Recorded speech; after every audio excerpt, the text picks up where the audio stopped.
उमेर बाल्यकालदेखिको मिल्ने साथी हाम्रो मित्रता अरू सम्बन्धभन्दा माथि हामी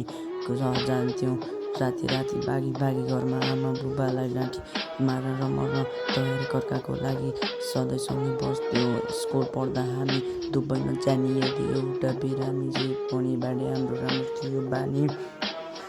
उसले दिनजरो सल्लाह सोधे ओए खानी मैले नितानी सङ्कोच नमानी दिन बित्दै गयो अनि लाग्यो यसको बानी बिस्तारै उगतमा फसियो जानी नजानी गान्जा अनि चुरोट तामाङ र पनि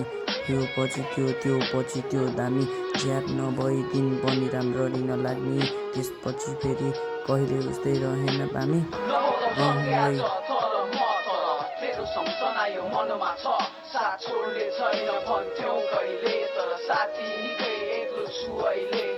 नहोलाउ सँगै आज तर म तर तेरो सम्झना यो मनमा छ साथ छोड्ने छैन भन्थ्यौ कहिले तर साथी निकै एक्लो छु अहिले